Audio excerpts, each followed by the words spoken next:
What's up, everybody? Clinton Foshee here, and I'm Albert Chavez. And this is Front Porch Chronicles.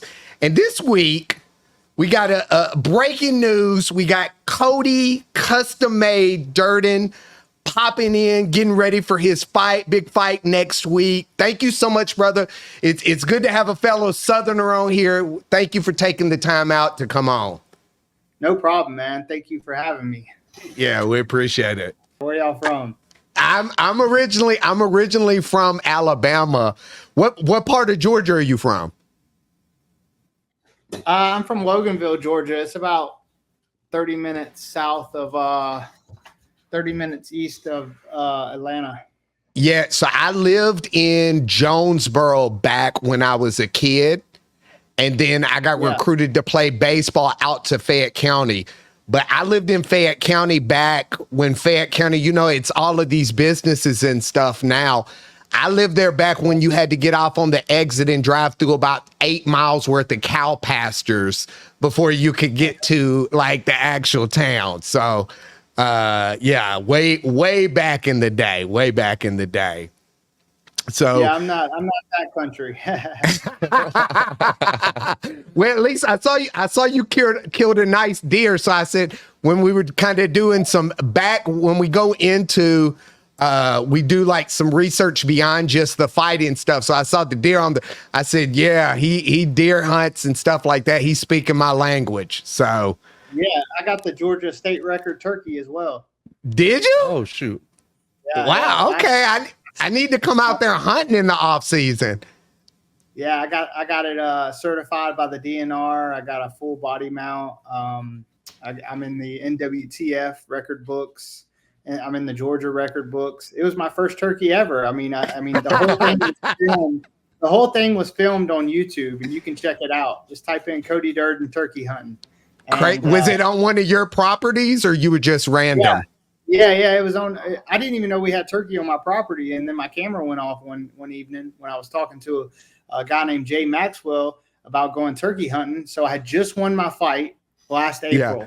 I fought April 29th, and then he called me that Wednesday night. A few days later, he was like, "Hey, let's go turkey hunting." So I got off the phone with him, and my camera went off. I got cell cameras, and then I was like, well, damn, Jay, I got a turkey on camera. He was like, all right, we'll go over there in the morning and hunt.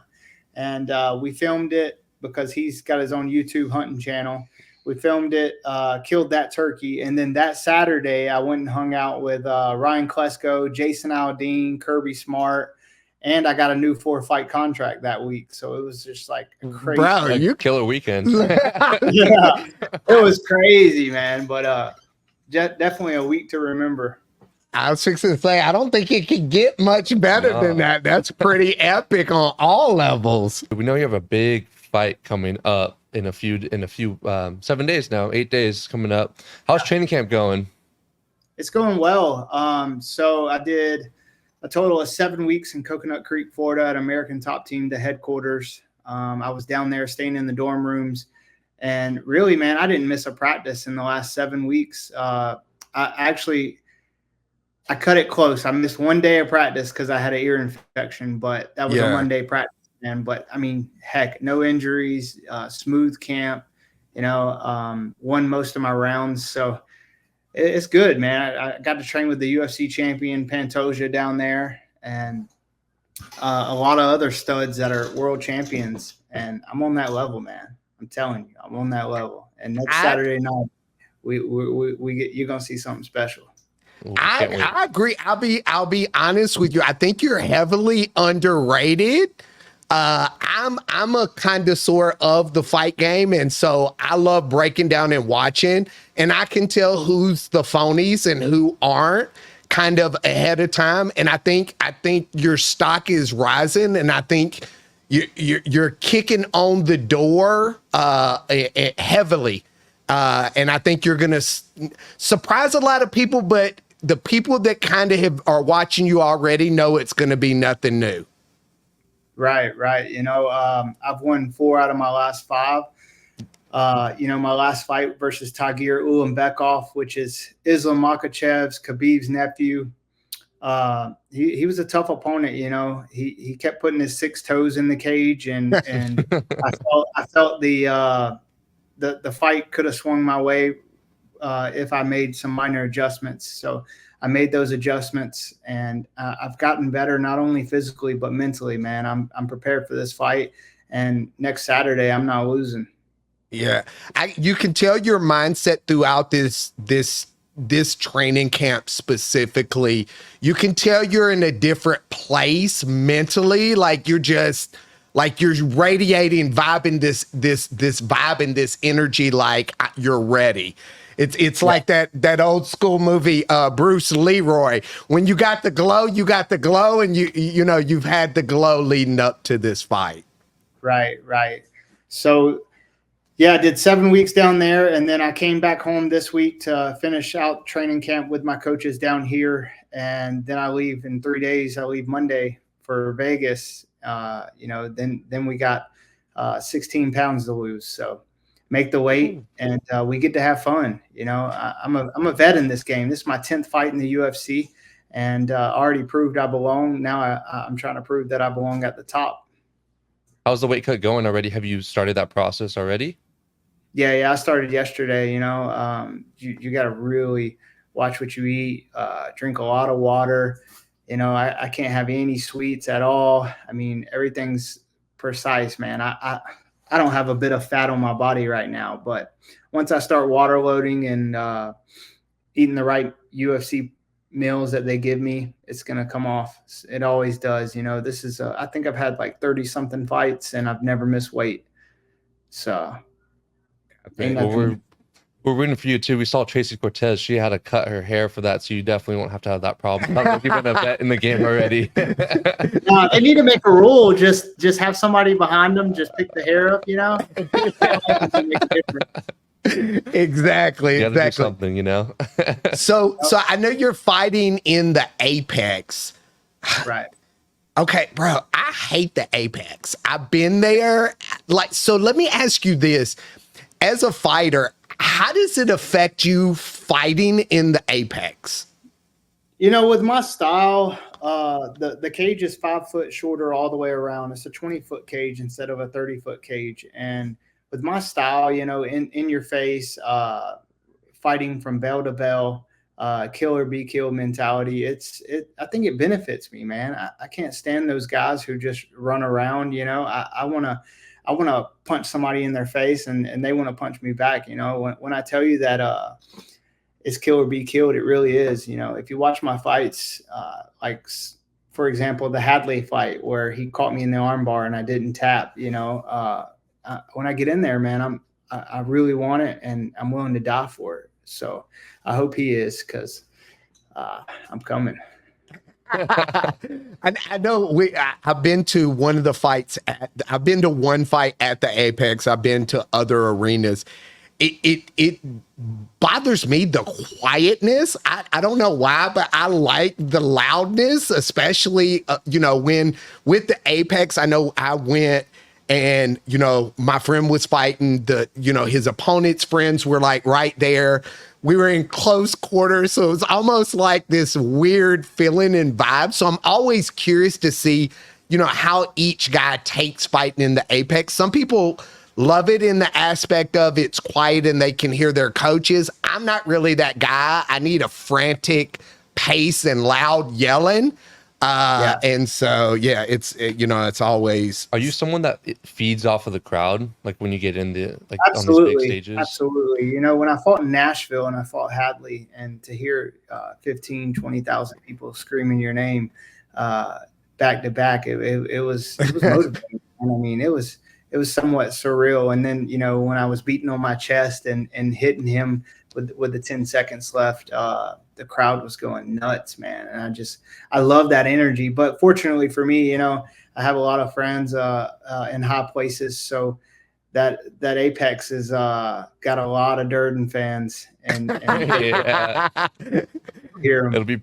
It's going to be exciting to watch. I can't wait to see that, you know, next week. So I wanted to ask one more question though, based off of the last fight. What was one big lesson that you've taken from learning? You know, you're on a 4 out of 5 win streak, you know, is there something big that you're taking to this this next fight? Yeah, I mean, I think styles make fights. Tagir, I'm 5'7", and Tagir was like 5'9", and he was huge, and he IV'd after he weighed in, which is illegal. You're not supposed to do it, but the dummy left his Band-Aid on his vein when he stepped on the scale, and so I was wondering why he threw his shirt on so fast for the square offs. And then everybody on Twitter is like, yo, this guy had a Band-Aid over his vein. And then they asked him about that after we fought. And he was like, oh yeah, I just got my blood taken to make sure everything's all right. No, you didn't, dude. Nobody touched 20 pounds and then says, here, take some blood from me.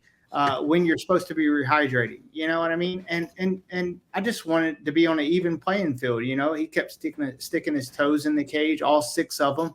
And, the position, like a few times, like I could feel myself getting out. I've done this day in and day out for over a decade. I know when somebody's slipping off of me or when I'm getting the angle on them. And he kept putting his foot in the cage and readjusting. And so I've made adjustments on that. There was the ways of getting out of that body triangle that I should have done differently. And I should have went back to what I knew. I was trying to get out of the body triangle the way that I had recently learned from a teammate. And that just wasn't my way, but it's what popped in my head at the moment. And so that's what I attempted. But getting back to your questions, man, styles make fights. Bruno, funny story, Bruno, I trained with him the whole month of March because he moved down to American Top Team in February. And I've been there 6 years. I've done all my training camps there. And so the fight was offered to me. And of course, I don't want to fight a teammate. So I told my manager, Ali, he's like, look, man, I don't want to fight him. I was just training with him. And then he calls me back. He's like, well, Silva said, he'll fight you. Y'all ain't boys. I said, what the fuck? So I was like, all right, we're fighting. So fight came together, right? So then I got on a plane and I took my ass back to Florida and I walked in the practice room and like, yo, what's up? I'm fucking here. So we trained next to each other on the mat. It was kind of weird at first, but we get to find out who's varsity or who's JV. The styles make matchups. The guy's quick. He's explosive. He's a great, well-rounded fighter with power. But man, he's a little guy. He's like this tall. Like, good luck with that. Good luck. I don't care about your power. He's new to this. I'm true to this. He's had one fight in the last 2 years. I've been fighting all the time. I'm actually pissed that I haven't had a fight this year already. I put my name in the hat 3 times, and the UFC or the opponents have said no. I tried to fight Joshua Van April 2nd. It was a no-go. I tried to fight Andre Lima June 2nd. It was a no-go. And then I tried to fight Joshua Van on the same card June 2nd, and it was a no-go. So I've been throwing my name in the hat, and I've been living the fighter's life, man. Like anytime, anywhere, any place, and I stay prepared. This is what I do day in and day out. So yes, I'm ready. Speaking of training at American Top Team, I know you've been there, 5-6 years. How do you feel like being there has elevated your game? Oh man, it's elevated my game so much. Get to train with the champion Pantoja, Kyoji Horiguchi, Adriano Moraes, and Pedro Munez, and all these other top guys. The Bashat brothers, they just moved there. It's funny. Me and Javid Basharat stayed in the same dorms, and so when you're not training, you're just bored as hell, But when we weren't training, we were upstairs just talking about fighting, talking about where we need to go, or talking about our rounds earlier that day. So it's really been nothing but fighting, man. I'm ready to get this fight over with and have a party. Right. And this is the first fight of your year, so yeah, you're ready. You're itching to get back into that octagon. So I was curious. You mentioned that Bruno's only been there for about 4 or 5 months now, right? How awkward? You mentioned it was a little bit weird at first, but how awkward was it really knowing not only that he said he wasn't your boy, but like just knowing that he's going to be training with you in the same gym as well? Well, it kind of changed my whole mindset. You know what I mean? I've always respected the people I train with, and really, you know, I don't hold things back. You know, I try to help my training partners, and they do the same for me. But it's like at the same time,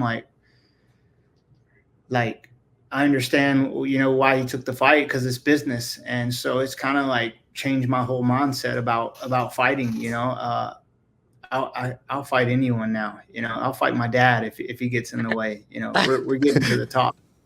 That's just what I needed. I needed that. You know, I've always had that thing like, man, I'm not gonna fight.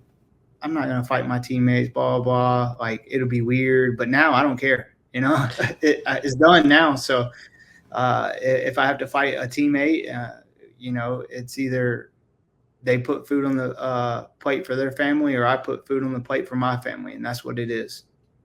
Yeah, it would have to be, it would definitely have to change my mindset about somebody, because it's like, once you're like, oh, that's not my boy, I'm like, wait a minute.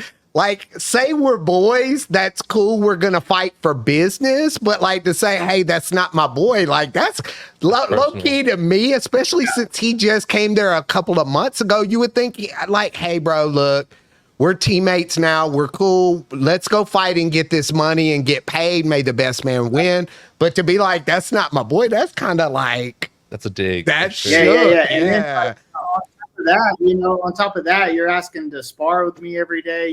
You're asking me to be your partner in training, to spar with me. You're coming up to me every day, like, and then you say that shit, like, Yeah. okay, cool. And that's why I never sparred with his ass, because I knew we were gonna fight. And he told me all his injuries. I mean, he just was going off, and I just knew in the back of my mind, I'm gonna fight this guy one day. Like, no.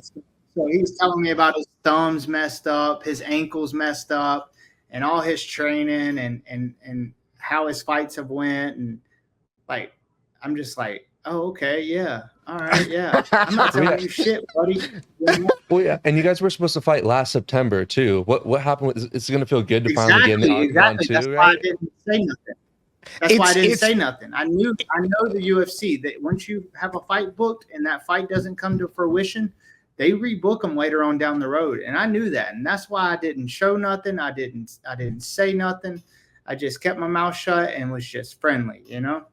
It's always funny to me, because I always tell people, I'm like you, I play the bumbling Southern idiot, the Alabama guy, whenever people, and I'm just sitting there listening the whole time, and they think I'm just like having cornbread thoughts going through my head, but I'm listening to everything they're saying, and I'm going to use it later in, you know, the game of when it's negotiations or whatever else. Okay, hey, remember you said this? Well, let's go ahead and get this done. So yeah, I bet it's going to feel so good to get there. I don't know everything, but I'm an expert at learning and adapting. And this was my sixth.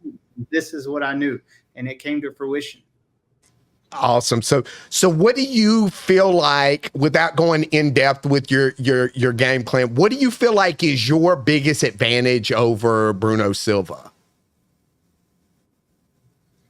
I feel like I'm a better striker. I feel like I'm a better grappler. I feel like everybody knows I got that dog in me, and that's what we get to see. We get to see that if he's got that dog in him, because if you ask anything about any of my teammates, about any of my attributes, it's my cardio, man. I lap these guys at the gym. I lap Bruno every day at practice, lapped him. At the end, when we're running laps around the mat, I'm lapping everybody.